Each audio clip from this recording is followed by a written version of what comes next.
So picture this. It's the 12th century. The Crusades are grinding on. European Christians are fighting for the Holy Land, and they're not winning. Not great for morale. Not great. And then a story starts circulating, a rumor, a hope, What kind of hope? that somewhere in the East, beyond Persia, beyond the Muslim lands, there's a powerful Christian king, a priest king, actually, ruler of a vast, wealthy kingdom, and his name is Prester John. Prester meaning priest? Priest, presbyter. He's both spiritual and temporal ruler, commands enormous armies, sits on a throne of emeralds, and, this is the key part, he's ready to ally with European Christians against Islam. The cavalry's coming. That's the hope. That's the dream.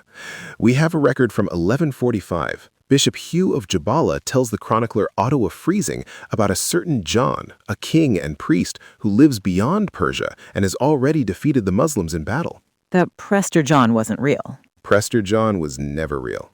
He was a legend, a myth, medieval wish fulfillment wrapped in geography nobody could verify. So what happens to a legend everyone desperately wants to believe? Someone writes it down. Of course they do. Around 1165, a letter appears, addressed to the Byzantine Emperor Manuel I Komnenos, and it's signed by Prester John himself. A letter from a legendary king. A forged letter exploiting a legend. Probably written in northern Italy or southern France, scholars think it's pro-crusade propaganda. But here's the thing. The letter doesn't just say, "I exist, come ally with me." What does it say? It describes his kingdom in extraordinary detail. Rivers of gold, fountains of youth, pepper forests, 72 tributary kings. Rivers of gold, fountains of youth? This guy's kingdom sounds like a 12-year-old's D&D campaign. With better PR. But here's the detail that matters for us. The letter also describes cloth.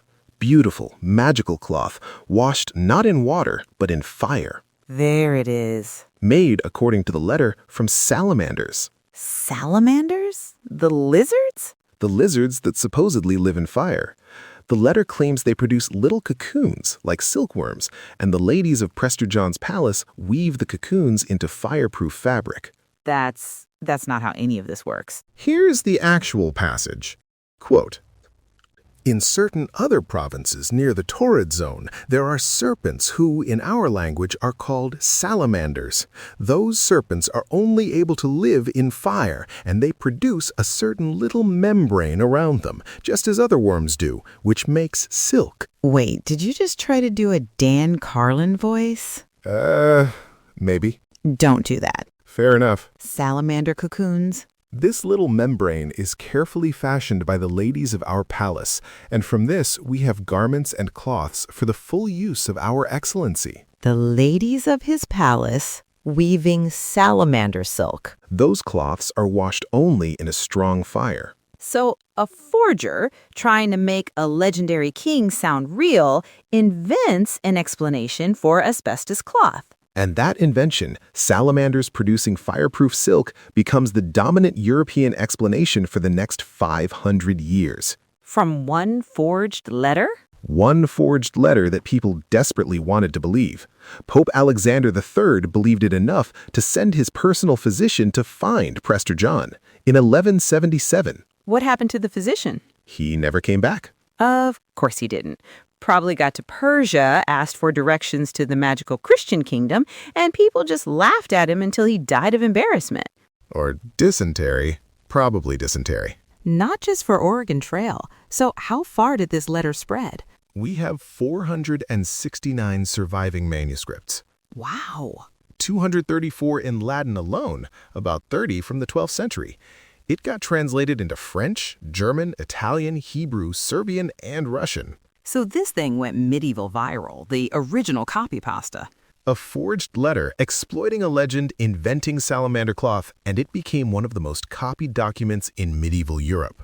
And the salamander explanation stuck. Yep, for 500 years. Asbestos, A conspiracy 4,500 years in the making is brought to you by Danziger and Diano, a nationwide mesothelioma law firm with over 30 years of experience and nearly $2 billion recovered for asbestos victims. If you or someone you love has been diagnosed with mesothelioma, visit dandel.com for a free consultation. Now, you've probably heard that the salamander-asbestos myth is ancient, Greeks and Romans believing salamanders lived in fire, connecting that to fireproof cloth. Okay, hold on. We've been doing this show for 6 episodes. Is that not true? That's half true. Ancient writers discussed both topics separately. Separately meaning? Aristotle mentions salamanders, says, and I'm quoting, "It is said they can survive fire." Note the hedge. It is said. He's reporting a belief, not endorsing it. And asbestos? Different passages entirely. Pliny describes asbestos cloth, describes salamanders elsewhere, never connects them. So when does the connection happen? Right here, the Prester John Letter, around 1165. That's the first text we have that explicitly says salamanders produce fireproof cloth. Not ancient. Medieval. Medieval. Jan Ulrich Buttner wrote the definitive study in 2004, and he pinpoints it exactly. The Prester John Letter and a French romance called the Roman d'Alexandre around 1180. That's where salamander meets asbestos. So for over 1,000 years, people kept these ideas separate, and then one forged letter exploiting one legend. Fused them together, and the fusion stuck. Why? And this is where it gets interesting. The letter didn't spread the myth alone. It got picked up by the encyclopedias. Medieval encyclopedias? The Wikipedia of the Middle Ages. Vincent of Beauvais writes the Speculum Maius, the Great Mirror, around 1250. 4.5 million words, 80 books, sponsored by King Louis IX of France. 4.5 million words. That's not an encyclopedia. That's a personality disorder. Sponsored by a king. So authoritative. The most authoritative text in Europe, and it includes the salamander myth. Then there's Bartholomaeus Anglicus. Who? English friar, writes De proprietatibus rerum, on the properties of things, around 1240. Gets printed 9 times before 1500, translated into French, English, and Spanish. So these aren't fringe texts. These are the standard references. Monasteries, universities, royal courts. If you wanted to know something about the natural world in 1300, you looked it up in Bartholomaeus. And Bartholomaeus says, Quote, "Of all beasts, only the salamander liveth in fire. A certain kind hath rough skin and hairy, which skin be sometime made girdles to the use of kings, which girdles, when they be full old, be thrown into the fire, harmless." hairy salamanders, making belts for kings. Very Hermes. Yeah, that get cleaned in fire, yeah. So when Marco Polo shows up, 100 years later, and says, "Actually, I watched them dig it out of a mountain," He's not fighting ignorance. He's fighting institutional authority. Encyclopedia versus eyewitness. Encyclopedia wins every time. Wait, nobody questioned this for centuries? Actually, one person did. Before Marco Polo? Decades before. Albertus Magnus, German scholar, Dominican friar, around 1250. What did he say? He had a theory. Salamander's wool wasn't from animals at all. It was what he called lanugo ferri, iron floss, residue from smelting furnaces. That's not right either. No, he's wrong, but he's wrong in the direction of science. He's at least trying to find a natural explanation instead of just going, "Magic lizard, don't question it." The medieval equivalent of, I don't know, but it's probably not aliens. Exactly.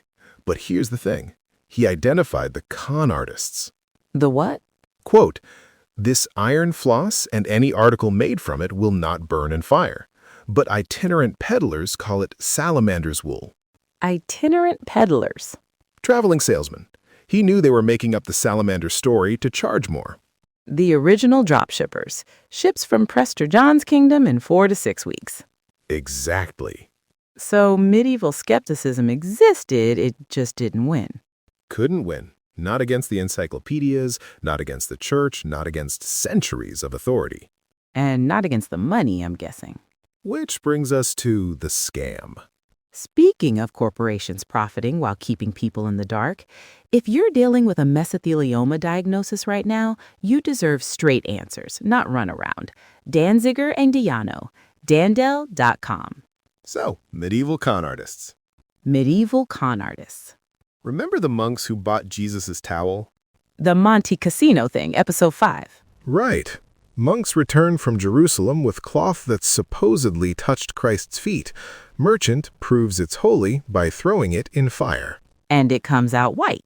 Whiter than before, because that's what happens when you heat asbestos. The impurities burn off. So the miracle was just chemistry. Geology, technically, but yeah. That's actually elegant from a grifter's perspective. You've got a built-in demo. The product sells itself. All you need is a buyer who really, really wants to believe. Which is every monk who's ever lived. Fair point. Think about what asbestos gave them. Fire resistance you could demonstrate, a whitening effect that looked like purification. Rarity, nobody outside Cyprus and a few minds knew what it actually was. And theological cover. How do you mean? Augustine, he used salamander's fire resistance to argue for hell. If animals can survive eternal flames, so can damned souls. So doubting salamanders meant doubting doctrine. I hadn't made that connection. That's not just marketing, that's regulatory capture. The church is the FDA, and the salamander industry just got its product approved. So you've got demonstrable proof, built-in purification theater, geological rarity, and theological backing. That's not a scam, that's a business model. One that lasted centuries. And here's the thing. The Prester John Letter made it even better. If this legendary Christian king in the East has salamander cloth, then the cloth must be real and valuable and holy. The legend legitimizes the product. And the product legitimizes the legend. You show someone fireproof cloth, they're more likely to believe Prester John exists. Mutually reinforcing myths. Each one making the other more credible. Until someone actually goes to look. Okay, so here's where we need to do something uncomfortable. What kind of uncomfortable? We need to bust a myth about a myth. A meta-myth. You've probably heard the Charlemagne story. Emperor Charlemagne owned an asbestos tablecloth. After banquets, he'd throw it in the fire. Pull it out clean, impress the barbarian guests with his supernatural power. Yeah, I've heard it. Pretty sure I heard it from you, actually. You did. Episode 2, I think. Great story. It's not true, is it? It's not medieval. Wait, what? The story doesn't appear in any medieval source. None. I looked. Rachel Maines, historian who wrote the book on asbestos and fire, she looked. Nothing. So where does it come from? 18th century, maybe 19th. Donald Bullough, he's the leading Charlemagne scholar, University of St. Andrews, called it, quote, the purest of pure myths. The purest of pure myths. One of the many that were added to the ones inherited from the Middle Ages in the late 18th century, byproducts of the Enlightenment and its Napoleonic reflections. So, a story about the Middle Ages invented after the Middle Ages, pretending to be from the Middle Ages? And now it's everywhere. JSTOR Daily, Gizmodo, legal history sites, industrial history sites, all citing each other. But not citing Charlemagne. Because there's nothing to cite. The primary source doesn't exist. That's citation laundering, academic money laundering, but for facts. Exactly. Dirty claim goes in, comes out looking legitimate because enough people repeated it. That's remarkably convenient. How so? Well, same pattern as Prester John. Someone creates a document, or in this case, a story, that people want to believe, and then repetition does the rest. The legend self-perpetuates. And if Charlemagne had asbestos, if medieval kings knew about this, then normalizes it. Oh, everyone's always known about the magic mineral, makes the industrial cover-up look less like conspiracy and more like tradition. I don't think the Charlemagne story was deliberate misdirection. No? Probably just Enlightenment scientists projecting their interests backward. Charlemagne was smart. He must have had fireproof cloth. And then, repetition does the rest. Same mechanism as the salamander thing. Same mechanism. Authority, or the appearance of authority, creates a claim. Repetition sustains it. Nobody checks the primary sources. Until someone does. Until someone does. So let's talk about why this happens. Why myths beat facts. Encyclopedia versus eyewitness? That's part of it. Vincent of Beauvais has hundreds of manuscript copies. Bartholomaeus gets printed 9 times before 1500. Marco Polo, maybe 150 manuscripts, and they're corrupted. Scribes adding, subtracting, embellishing. So the ratio of myth spreading to myth correcting texts is overwhelming. Overwhelming. What else? Linguistic drift. Salamander's wool starts as a metaphor. Somewhere in translation, it becomes literal. Conrad Gessner, 16th century, actually draws furry salamanders because he thinks wool means fur. Furry salamanders? I'll show you the picture sometime. It's remarkable. That's like reading It's Raining Cats and Dogs and drawing weather radar with falling poodles. That's exactly like that. And then there's money. Always money. Relic merchants benefit from the mystique. Higher prices if it's salamander skin than if it's rock from Cyprus. And the church isn't exactly motivated to crack down. Pilgrims bring donations, relics draw pilgrims. The fraud funds the cathedrals. The medieval prosperity gospel. Give us your money, we'll give you salvation-adjacent products. Salvation adjacent. I'm stealing that. So you've got institutional authority, linguistic confusion, commercial incentive, and theological cover. And no peer review. No peer review for 500 years. Move fast and break epistemology. So here's where we are. A legend about a Christian king in the East. A forged letter that exploits the legend and invents salamander cloth. Encyclopedias that institutionalize the invention. Con artists who weaponize it. And a Charlemagne story that turns out to be a modern fabrication about medieval fabrications. Myths all the way down. And meanwhile, the actual asbestos is still coming from Cyprus, still rare, still valuable. Still killing miners that nobody writes about. So when does someone finally say, this is just a rock? When does someone check? Around 1275, a Venetian merchant arrives at a Chinese asbestos mine. Marco Polo? He watches them dig the mineral from a mountain, watches them crush it, separate the fibers, spin it, weave it. No salamanders, no fire-dwelling creatures, just geology. And he writes it down? He does. Marco! What? Marco! Polo. Thank you. Are we done? We're done. As I was saying, Marco Polo wrote, "The real truth is that the salamander is no beast as they allege in our part of the world, but is a substance found in the earth." Clear as day. Clear as day. And people believed him? No. Of course not. He was up against 400 years of encyclopedias, a legend everyone wanted to believe, the church, the relic trade, and a really compelling story about fire-dwelling lizards. Encyclopedia versus eyewitness. Eyewitness never had a chance. I literally watched them dig it out of a mountain. But this book says magic lizard. And the book wins. The book always wins. Until the evidence became undeniable. Until the industrial age made asbestos so common that the mystery couldn't survive. But by then, the people in charge had different reasons to lie. Next time, Marco Polo debunks the salamander myth and watches it make absolutely no difference, a papal napkin that probably doesn't exist, and the war between seeing and believing. Episode 8, Marco Polo's Inconvenient Truth. We've spent this episode talking about myths that persisted for centuries because nobody with authority was willing to say that's not true. Legends that benefited the people selling them. And the people who got hurt were the ones who didn't have the real information. If you're facing a mesothelioma diagnosis, or someone you love is, you deserve the truth. Not runaround, not delays, not someone who benefits from your confusion. Danziger and Dejano has been fighting for asbestos victims for over 30 years. Dave Foster, their executive director of patient advocacy, lost his own father to asbestos lung cancer. He spent 18 years making sure families get answers. Paul Danziger has been litigating mesothelioma cases before most law firms knew what the word meant. Anna Jackson, their director of patient support, lost her husband to cancer. She knows what your family's going through. Nearly $2 billion recovered.